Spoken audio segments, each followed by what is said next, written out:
Thank you for joining us as we discuss the concept of integrated Agile. Our focus here is to explore the interplay between waterfall and Agile and how organizations can manage the resulting dynamics to their benefit. We'll introduce you to a tool called Polarity Management, which can be used to get the most out of any change effort. Lastly, we'll introduce you to a new concept called integrated Agile, which aims to help organizations leverage the upsides of both waterfall and Agile. Why is this important?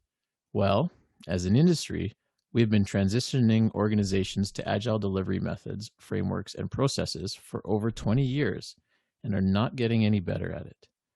Failure in Agile transformations is the norm. One of the reasons for this is that organizations operate in a mixed methods environment where neither Agile nor waterfall on their own is the solution to the problems organizations face today.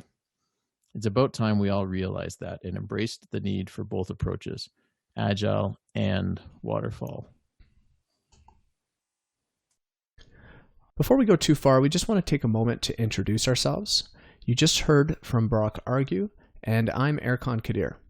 We're both certified enterprise coaches and certified team coaches through the Scrum Alliance, as well as relationship systems coaches.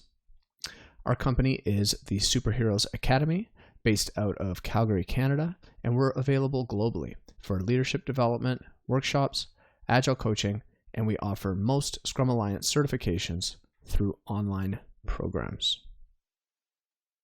We're going to start off by talking about an issue that we believe exists in most organizations that do product development, and we call it the Agile War Zone. The Agile War Zone can be demonstrated by looking at how Agile and Waterfall tend to treat the iron triangle of project management.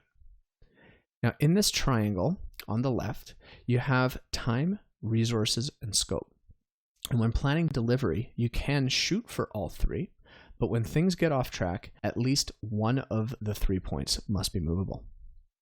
And so on the Agile side, we have people who believe that the best products are built by teams with relatively consistent membership and who allow scope to emerge over time through the learning that comes from running experiments.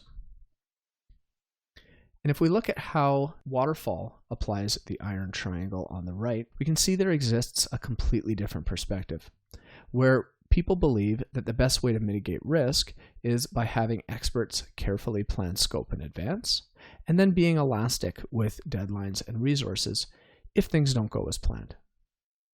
Now, this is a fundamental difference in approach that can make it very difficult for people who prefer emergence on the Agile side to interact with people who expect certainty on the waterfall side. And when there are people on either side who believe that their way is the right way and the other way is the wrong way, then we have the conditions for what we like to call, in the middle between these two triangles here, the Agile War Zone, where either or thinking leads to misunderstandings, passive-aggressive behavior, and potentially all-out war. Unfortunately, the Agile War Zone seems to exist in most organizations, or at least in the organizations that we've worked with.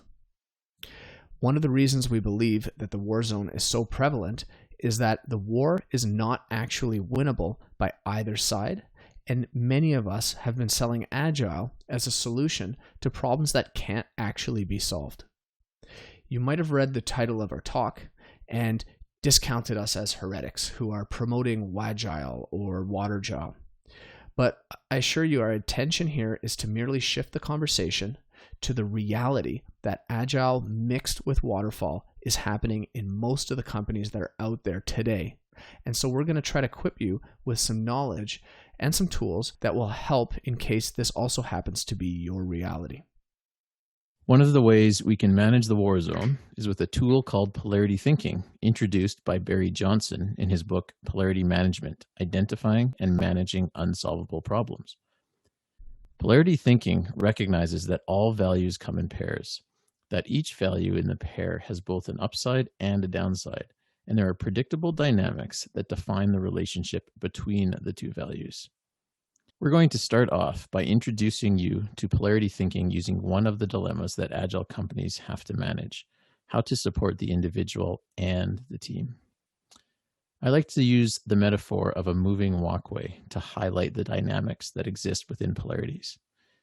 As an organization favors the individual, the upside that they will realize for a time is that of individual initiative, characterized by individual creativity and entrepreneurial spirit, fewer and shorter meetings, freedom, addressing personal needs.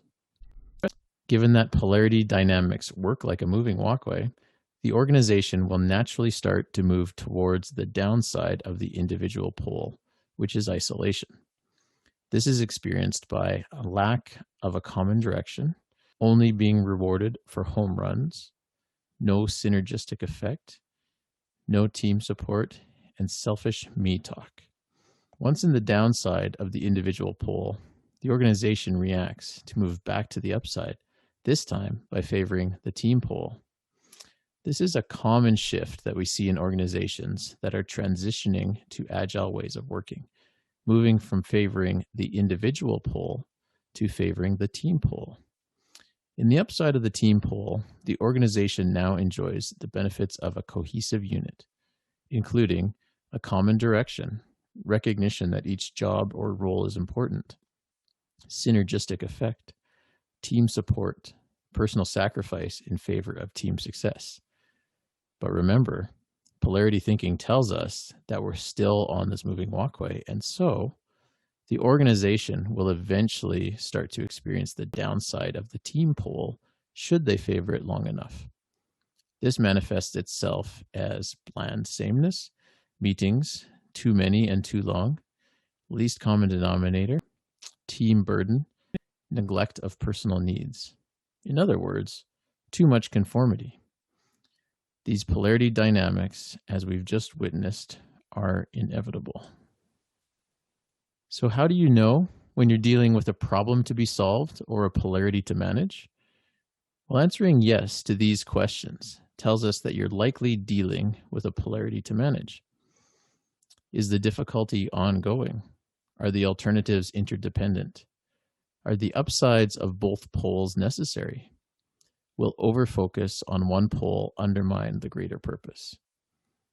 We believe that the challenges we try and solve when we move from waterfall to agile are not problems, but polarities to manage.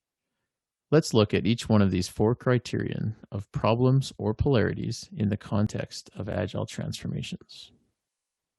So let's start by looking at polarity test number 1. Is the difficulty ongoing? Well, the Agile Manifesto was published almost 20 years ago, and a whole industry has formed around agile transformations. So we would expect that if this problem was solvable, we would have many shining examples of companies who've eliminated their agile war zones through complete and total agile transformations. Now let me share with you a few items from the 2020 State of Agile report from version 1 to demonstrate that this doesn't seem to be the case. 95% of respondents in that survey said that their organizations practice Agile, while at the same time, a whopping 82% indicated that not all of their company's teams have adopted Agile practices. So, I would take this to mean that we can expect a mix of Agile and Waterfall in at least 82% of the organizations globally. Now that also means 18% of software companies are doing Agile well. So surely these companies at least have found a way to eradicate waterfall with a consistent and enterprise-wide approach to agility, right?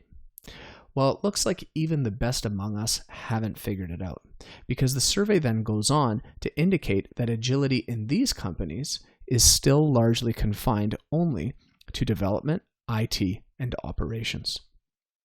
Meaning the rest of the company is still using traditional approaches like waterfall, and we can expect to find a war zone in those companies too. So for all the agile coaches, transformation approaches, and scaling frameworks that are out there, we still haven't really figured this agile transformation thing out. And so to the first question, is the difficulty ongoing? I would say yes. Okay, let's look at polarity test number 2. Are the alternatives interdependent? And when we say interdependent, what we mean is we can't have one without the other, and they interact with one another in some way. One of the ways that the alternatives are interdependent is that we can't actually have Agile without waterfall. When we work in an Agile way, iteratively and incrementally, we're really just doing a series of mini waterfalls. But wait, you say, aren't mini waterfalls an Agile anti-pattern? Maybe, and we've read those blogs as well, but let's use Scrum to demonstrate what we mean here. Since Scrum dominates the industry with 58% of all Agile teams globally using it, while the next closest method, Scrumban, is only used by 10%. So in Scrum, each iteration is nothing more than a phased approach where a team first starts with a requirements gathering phase. That's the backlog refinement. Then they have a plan and design phase. That's the sprint planning meeting. Then they have an execution phase. That's the sprint. And finally, they have a testing phase, which is the sprint review. And then as you can see here, the cycle repeats every few weeks. What's interesting is the interdependence works the other way around as well, where we can't have waterfall without Agile. Every waterfall project that I've seen has some sort of change management process so that they can continuously update their plans as more is learned. While much is made about the high cost of these processes, this is the waterfall way of leveraging the upsides of agility. Because without some agility, the ability to learn and adapt to our environment, the purely waterfall company would simply cease to exist. And so at this point, we'd like to point out a paradox that we'll come back to later on. Agile and waterfall are mutually inclusive and interdependent opposites. And what we mean by that is not only can we not have Agile without waterfall, but the more we favor one, the less we're going to have of the other. So is there an interdependent relationship between Agile and waterfall? We would say yes. So let's look at polarity test number 3. Are the upsides of both poles necessary? And again, we believe the answer is yes. And one of the best ways to demonstrate this is by looking directly at the values from the Agile manifesto, which will populate on the screen here. Now, on the left, we have the values that Agilists generally want more of, and on the right, we have the values that Agilists generally want less of. The upsides of the Agile items on the left are pretty obvious because if they weren't necessary, we wouldn't be seeing 95% of software companies globally trying to do Agile. The upside of the waterfall or the traditional items on the right are also just as important. Because if you think about it, without any processes and tools, we wouldn't actually have Scrum or management systems.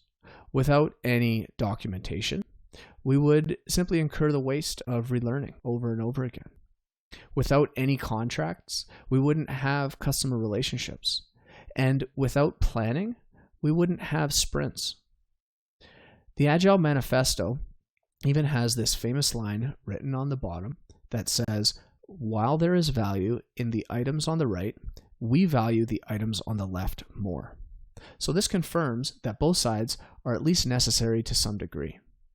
Now, the often recognized genius of the Agile Manifesto is that it acknowledges that all values come in pairs.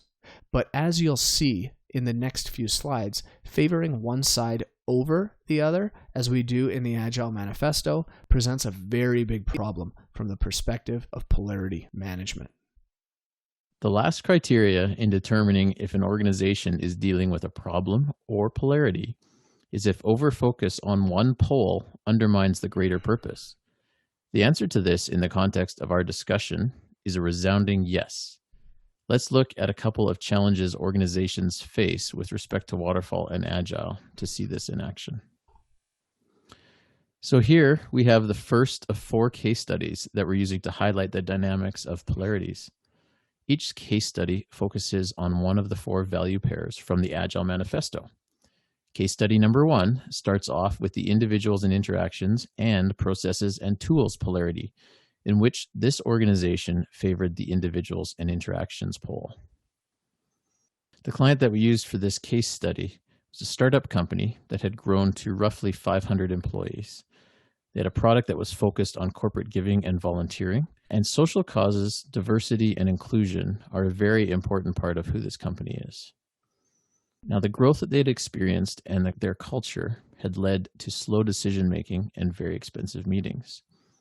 There was a need in the organization to include everyone in discussions and to make decisions by consensus. The leadership of the organization started to call this out as an inefficiency that needed to be addressed. HR put meeting guidelines and protocols into place to ensure there were clear agendas for meetings and attendance lists that made sense. Every meeting had to have a documented outcome or action steps. And they even went so far as to provide formal training and meeting facilitation to all employees. So what happened?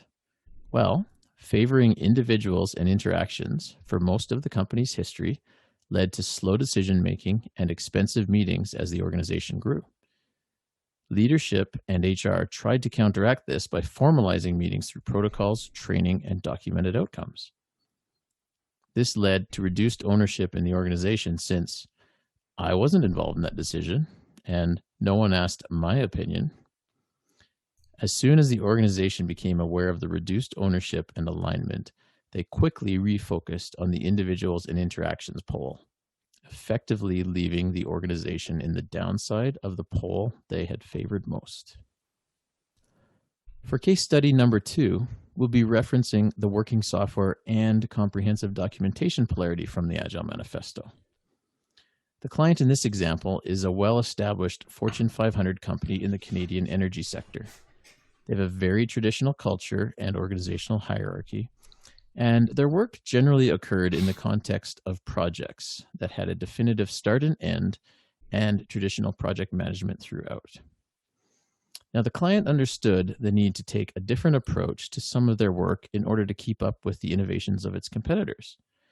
They desired to move some segments of their business into taking more of a product-centric approach rather than a project approach.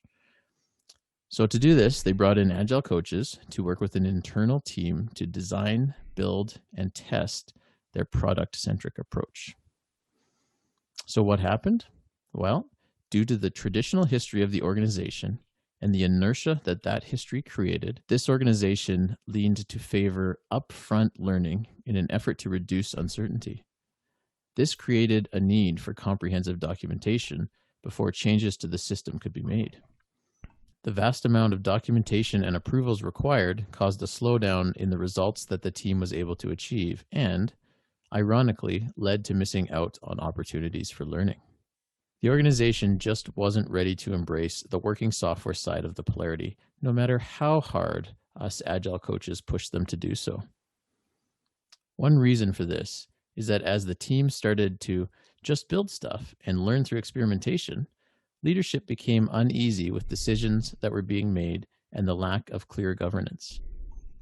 This led the organization to move back toward the comprehensive documentation pole very quickly, causing them to receive the downside of that pole.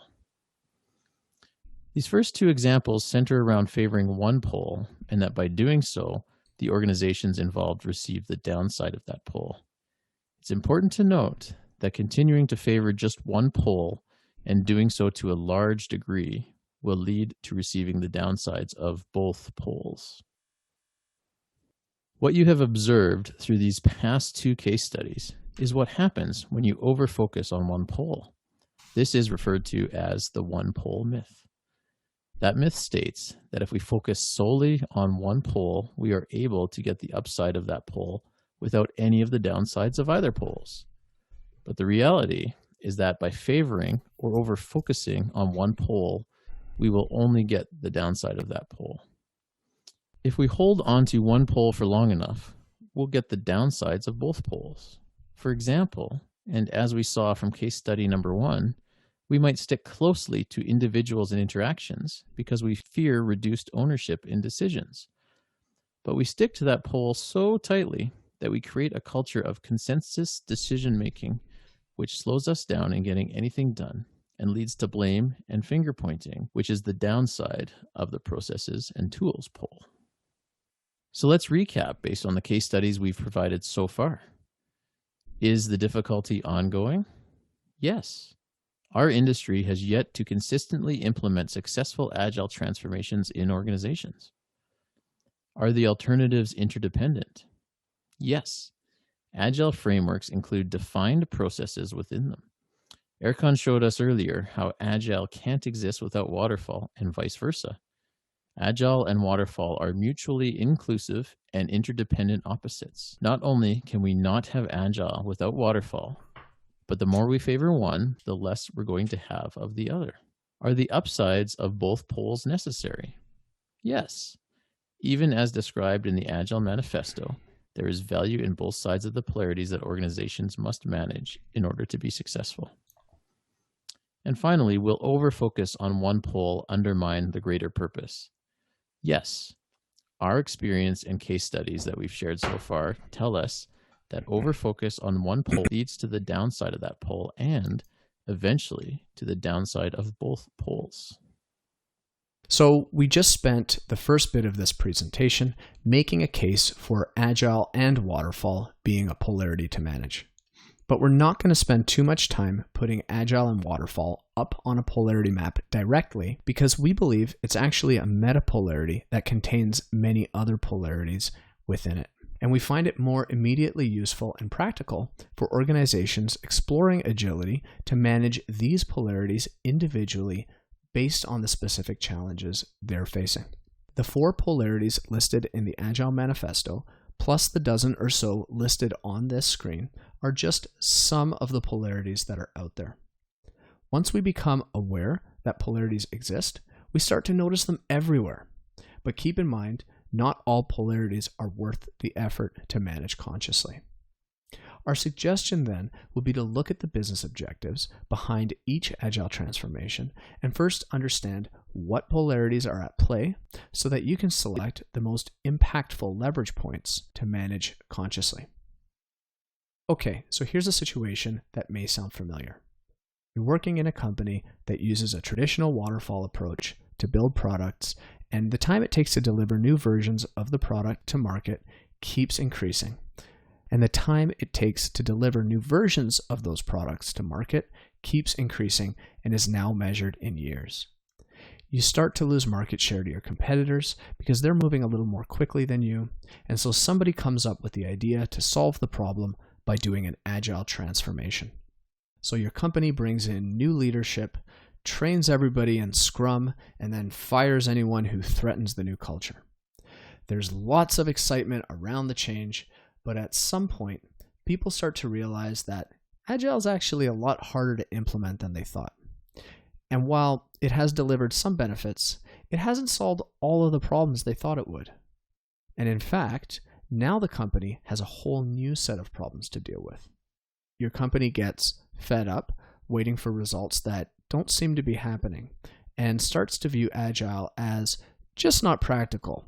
And they start to view the transformation as a mistake. So what do? They bring in new leadership again to fix the problem, but this time they do a large transformational change effort all the way back to the place that they came from. Now, this cycle that repeats what feels like endlessly back and forth like this is unfortunately very common. When big organizational change efforts favor one pole, they end up only in the downside of that pole due to the one pole myth. So then another change effort takes place in the opposite direction, favoring the other pole, and the cycle repeats. This is a dynamic that Barry Johnson calls the polarity two-step. And it's unfortunate because we spend most of our time in the downsides of both poles. We alienate people unnecessarily within our organizations, and we generate costly resistance. So the point we want to make here is that by seeing the upside of either pole as a solution or as more important than the other is a setup for it to be called a mistake later on, which is exactly what the Agile Manifesto sets us up to do. And this is a problem because as Agilists, our industry has been in an unbalanced crusade in favor of one pole over the other in an unwinnable war for the last 20 years. This is why we say that Agile versus Waterfall is not a problem to solve, but a polarity to manage.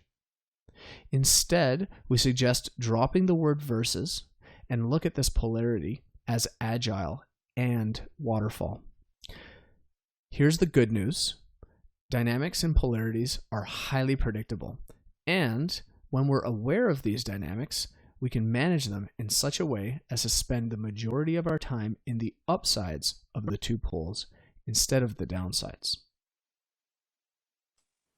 Okay, fine. We can't have the upside of just one pole from a polarity because of the one pole myth. Well, then I'll set up my company and processes in such a way as to get the upsides of both poles at once.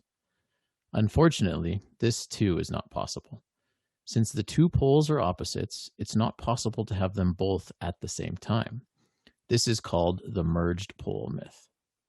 And when we try to get both upsides at the same time, we end up getting both downsides instead. For example, given that our greater purpose is breathing, let's look at the merged pole myth in the context of the polarity inhale and exhale. If we try to inhale while we're exhaling, aiming for the upsides of both poles, we get neither upside. Instead, we accumulate CO2 and use more oxygen than we're breathing in, giving us the downsides of both poles. We see companies doing this all the time. We're going to do Agile, they say, but you have to tell us when it's going to be done and what we'll get on the other side. We're going to do Agile, they say, and the team is empowered, but managers and architects still have the final say. We're going to do Agile, they say, and learn through experimentation, but you better not fail. The merged pole myth, or worst of both worlds, is what we think of when we hear the term Watergile or Scrumfall.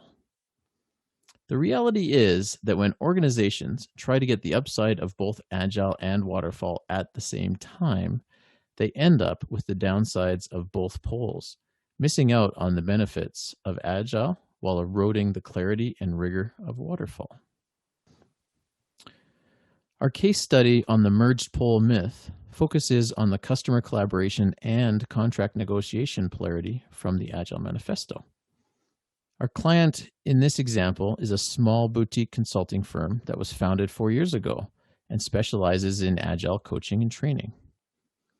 Being new to the industry and in a quest to achieve some level of income certainty, this organization valued signed contracts with their clients. But because they were an Agile consulting firm and wanted to walk the talk, they also valued customer collaboration. So they attempted to get both poles at the same time by having customers sign contracts that focused only on the collaborative relationship between the client and consultant. So what happened? Well, as you can expect, by trying to get both poles at the same time, what they feared about each pole became true, and they received the downsides of both poles. Conversations with potential clients were still contentious over contract terms, and since they hadn't discussed pricing up front, the consulting firm didn't feel like they were being compensated fairly. Okay, so if we only value one pole, we get the one pole myth. And if we try to get the upsides of both poles at the same time, we end up with a merged pole myth. So how do we manage polarities well anyways? Well, it starts with being willing to take on multiple perspectives, and we'll demonstrate that with an example. So take a look at the picture on the left. Now this is a famous optical illusion that you've probably seen before, where we have a vase in the middle and then two faces on the outsides. Notice that without the faces, the goblet can't exist, and vice versa. Now, maybe we're the kind of people who value goblets over faces, so we maybe want to make the goblet bigger. And we make the faces smaller. But when we value the goblets too much and make them so big, we lose both the goblets and the faces altogether, and we end up with nothing. So here we have another paradox, a set of mutually interdependent and inclusive opposites creating a polarity to manage. Now you might have seen the faces first, or you might have seen the goblet in the middle first. But notice that both the goblet and the two faces cannot be perceived at the same time. In fact, Robert Desimone from MIT's McGovern Institute for Brain Research was able to prove that the brain is only capable of holding one of these two perspectives at any one time. Either the faces stand out and are clear, or the goblet stands out and is clear. However, if we've seen them both at least once, we can switch easily between the two by making conscious intention about which perspective we're going to take on. Both perspectives are accurate, but only partially. And we like this picture because it can help make the distinction between accuracy and completeness. When we're able to take on the perspective from only one pole in a polarity, then it's our incompleteness combined with our conviction that we see the whole picture that can be the source of a potential problem. So for instance, if I tell you that you're wrong because there's no goblet in the picture, and you tell me that I'm wrong because there's no faces in the picture, then there's going to be no end to our argument. One of us is going to need to switch perspectives in order for us to progress. But which one of us is going to go first? Somebody has to recognize that this is a polarity to manage and say, hey, maybe this is not a situation in which we have either a goblet or two faces. Maybe this is a situation in which we should be looking for both the goblet and the faces. Maybe we're both accurate. So paradoxically here, opposition can turn into collaboration when we're able to switch the statement from I don't see what you're seeing to help me see what you're seeing. And what we're trying to put a fine point on here is that either or thinking can be supplanted with both and thinking to manage polarities well. And so let's look at a bit more of a concrete example by taking a look at the picture on the right. This is the individual and team polarity that we looked at earlier. Notice the parallel between seeing the faces and seeing the two diagonal quadrants. Just like the first picture, we can only take on one perspective from our polarity map at any one time. Usually, we can see the upside of our favorite pole and the downside of the pole we're afraid of or moving away from, while being completely blind to the fact that there's a downside to our favorite pole as well, and acknowledging that the pole we fear also has an upside. In the example on the right here that we have on the screen, we can see the upside of valuing the individual and the downside of valuing the team. But with a little bit of courage, we do have the option of intentionally switching and taking on the opposite perspective so that we can see the downside of our favorite pole and the upside of the opposite pole.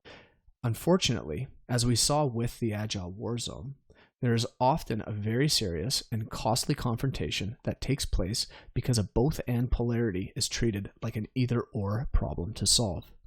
And people on either side bother to take on only one perspective or the other.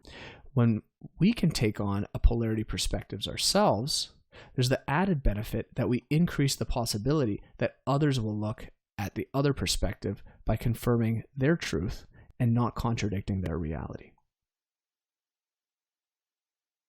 Polarities are unavoidable and unsolvable.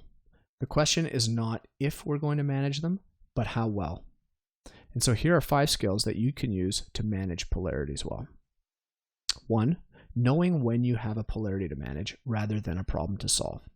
And you can do that by answering the 4 questions that we went over at the start of this talk. Number 2, knowing that there's an upside and a downside to each pole. And you can do that simply by filling out a polarity map. Number 3, sensitivity to the downsides as they are experienced, so that you know if you're in the upside or the downside of the pole that you're currently in. Number 4, a willingness to shift as needed and to take on different perspectives. And number 5, knowing how to talk to your opposite and mediate between opposites. We like to use the analogy of walking a tightrope as a lot like managing polarities well. Now, our tightrope walker here is acutely aware that there is an upside and a downside to each pole. If he leans too much to the right, there's going to be a downside to that because he'll fall. And so he's going to fully shift his perspective, either left or right, when he's gone too far to one side or the other.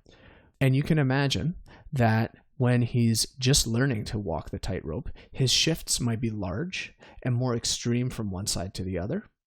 Just like the polarity two-step, where an organization is managing polarity poorly by doing large transformational change efforts from one side to the other. But as the tightrope walker becomes more skilled, his shifts between perspectives become smaller and smaller, and eventually they're barely perceptible. And I'd like you to keep that analogy in mind as we take a look at our last case study, number 4, and this is of a well-managed polarity. For this case study, we're going to be looking at the 4th value from the Agile Manifesto, responding to change and following a plan. So in this case study, we have an organization that was able to listen to the early warning signs that they were slipping into the downside of each pole, and then switch perspectives early enough to spend the majority of their time in the upsides of the two poles. This organization was founded 20 years ago in the energy sector, and they have a pretty mature Agile implementation where they've been doing it for a little over 15 years. This case study will start in the upside of responding to change because they had Scrum teams that were fully empowered to innovate and work directly with clients. Their leadership was comfortable with ambiguity and had a high degree of trust that while they didn't know what would finally emerge from customer collaboration with the teams, they believed that value was being created, and so they were content. As a result, they got a lot of value out of their Agile implementation and ended up with innovative solutions that led to market leadership in their space. But what happened? While their general tact of allowing solutions to emerge was working well, they also noticed that at times they would need to plan and meet commitments. One example was the annual user conference where customers wanted to know what would be demoed before confirming attendance. And when they resisted committing to demo any particular scope by the deadline of the conference, they received an early warning sign that they had been favoring the responding to change poll at the expense of the following a plan poll, which for them was that signups for their user conference were unacceptably low. Now, this company was smart and they understood that there was a polarity to manage here, and they were hyper aware that they were shifting to the downside of responding to change. And so they switched perspectives over to following a plan consciously. And they did this by working out the features that were sure to make a splash at the user conference, then working backwards from the date they needed to hit. And they ran that particular project like a traditional waterfall one. Now, things were a bit hectic at times, and there was some overtime closer to the deadline, but they did complete the project on time, and the conference was a success. So here they are enjoying the upsides of following a plan. You can guess what happened after the conference. Leaders kept asking their teams for detailed plans and holding them accountable to delivery dates, even though there wasn't any specific milestones that needed to be hit. The leaders got a taste of the certainty that following and managing a plan provides, and they liked it. But again, this company was aware enough to watch for the early warning signs that they had again slipped into the downside of a poll. In this case, it was the following a plan poll, which included reduced flexibility and a general loss of self-organization in their teams. At which point they realized it was time to switch back again to the Agile poll. And by consciously managing this dynamic, this is an example of an organization that was able to spend most of their time in the upsides of the two poles instead of most of their time in the downsides. Which leaves us with the challenge facing most organizations in the world today, getting the upsides of both waterfall and agile, what we call integrated agile. To get more value out of agility, we need to be willing to move away from it once in a while. The genius in the Agile Manifesto is that its creators recognized that all values come in pairs. And while the current manifesto recognizes that both are important, we've learned that you can't have both at the same time. The manifesto attempts to solve this dilemma by favoring one set of values over the other. This is over more thinking. But remember the one pole myth? Over more thinking is simply either or thinking in disguise. And either or thinking can only lead us to the downsides of the values on the left. The Agile values are a crusade from the downside of a more traditional approach into the upside of agility, which is exactly what the software industry needed in 2001. But those values are only one half of a dynamic that needs to be managed, because all values come in pairs. The other half is the inverse of the Agile Manifesto, where we value processes, documentation, contracts, and plans over the items on the left. By learning to manage both poles, organizations can maximize time spent in the upsides of both poles. That's why we're suggesting the Agile Manifesto could use a small upgrade. By replacing the word over, which promotes either or thinking, with the word and, we're promoting both and thinking. We recognize these values as polarities to manage, not problems to solve. We call this the Integrated Agile Manifesto because it reintegrates values that have been marginalized for some time. You can find more information about the Integrated Agile Manifesto at integratedagilemanifesto.org. But wait, that's blasphemy, you say. You can't change the Agile Manifesto. It's a perfect, unalterable, and sacred document. Well, actually, Agile Uprising recently did a podcast series with 14 of the 17 signatories of the original manifesto. When they were asked, what advice do you have for the next generation of Agilists? The one message in common is not to take the Agile Manifesto as gospel and instead continue to build upon it. We hope that the Integrated Agile Manifesto honors their work and builds upon it in a way that will help companies manage the practical realities of a mixed methods approach.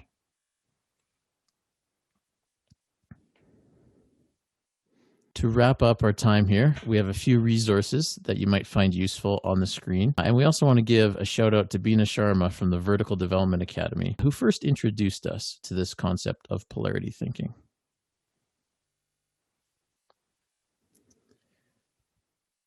We'd love to hear your feedback and your thoughts on this presentation. Please follow the link on the screen to provide feedback to Erkan and myself on the ideas here and the presentation. With that, we thank you for joining us, and we look forward to continuing this discussion with you.